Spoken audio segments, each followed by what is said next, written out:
Gatekeeping and the lost art of sharing. Why are we hoarding joy? Imagine this, you hear a song that changes your life. It's perfect, underrated, undiscovered, untouched by the masses. Then someone asks, "Wow, this is awesome. What song is this?" But instead of answering them, you hit them with the "I can't tell you, I'm gatekeeping this." This isn't about blocking people from a space. This is about hoarding the things we love, as if sharing them somehow makes them less special. Music, fashion, books, restaurants, vacation spots, we crave exclusivity. But in doing so, we lose something far greater, the ability to connect through shared experiences. So, why do we do this? And what happens when we forget how to share? Gatekeeping is cultural hoarding. It's the act of keeping something hidden, not out of malice, but out of a desire to keep it pure, exclusive, or personal. There's the fear of overexposure. Once something blows up, it loses its charm. That indie artist you loved, now they are mainstream, and their music doesn't feel like yours anymore. That underground coffee shop, now it's filled with influencers and overpriced merch. It's the same reason why people say, "I liked them before they were cool." It's not just about taste, it's about feeling like you had something before the world ruined it. Then there's the ego boost of having niche interests. For a lot of people, what they consume becomes a defining part of their personality. If everyone suddenly starts liking the same things, does that make them less unique? Some people need to be the tastemaker, the curator of the underground, the person who knows the good stuff before anyone else. It's a way of saying, "I have better taste than you." And then there's the "you didn't earn this" mentality. Ever notice how some people get irrationally mad when a song they have loved for years goes viral on TikTok or Reels? It's like they feel the new fans haven't suffered enough. They just got the easy, algorithm fed version. It's an emotional toll booth. If I had to dig through obscure record shops to find this band, why should you get it handed to you in a 15-second clip? Sometimes it's not about exclusivity at all. It's about intimacy. Certain songs, books, or places are deeply personal. Sharing them can feel like revealing a part of your soul. And if that thing becomes widely loved, it can feel like your private connection to it has been diluted. But if something brings you joy, why wouldn't you want others to experience it too? Here's the irony. The things we love don't lose value when we share them. They grow. Your favorite artist gets more opportunities when new fans discover them. Your go-to restaurant thrives when more people visit. Your favorite book stays in print because new readers buy it. Culturally, we need sharing. That's how traditions, ideas, and art survive. Hoarding them doesn't protect them, it isolates them. And most importantly, it isolates us. The irony of gatekeeping is that it often stifles the very things we claim to love. Artists struggle to break out without exposure. Businesses fall without customers. And underground scenes can disappear if no new participants join.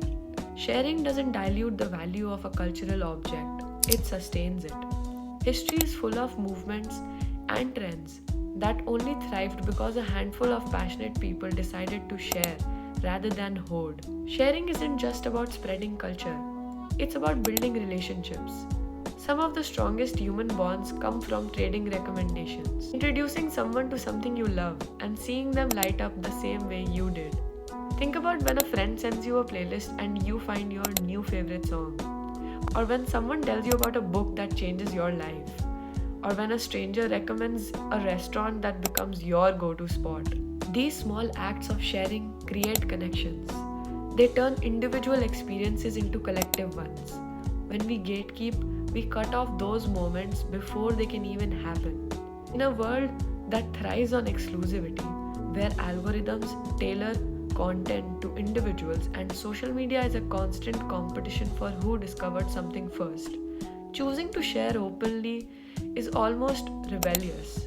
The internet was supposed to make sharing easier, but instead, it's made gatekeeping a trend. People post this song is amazing, but I'm not telling you what it is for clout. They will show off a cool fashion brand but refuse to tag it. There's an obsession with having something special but not giving it away. But again, nothing loses value when it's shared. If anything, it becomes more meaningful. A song that speaks to you might help someone else through a rough time. A book that changed your perspective might open someone else's mind. A small business you love might thrive because you introduced it to others. Gatekeeping keeps things small, sharing allows them to grow. Imagine if scientists hoarded discoveries, refusing to share knowledge out of the fear that others would use it. Culture, like science, evolves through collaboration and exchange. What makes human creativity remarkable is not just the ability to produce something great, but the willingness to share it, to let it inspire, and to see where it goes next.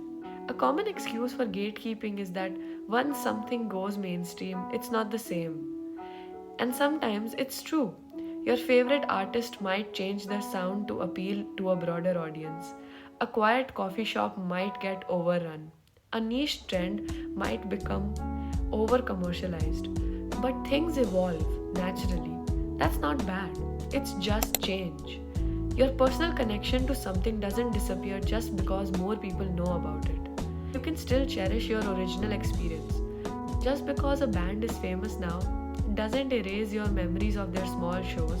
Keeping something small doesn't protect it, it limits it. If you truly love something, wouldn't you rather see it thrive? The fear of something losing its magic isn't a reason to hoard it. It's a reason to celebrate that you found it first and got to experience it in a special way. Gatekeeping is ultimately about control. The fear that if too many people enter the space, it won't feel like yours anymore. But joy isn't something that needs to be rationed. It expands when it's given. So next time you find something amazing, don't keep it locked away. Tell someone, send the link, share the name. Let go of the fear that more people knowing about something takes away from your experience. Because in reality, it only makes it richer. And who knows, the thing you share today might become someone else's new favorite thing. And isn't that what makes culture, art, and human connection so special in the first place?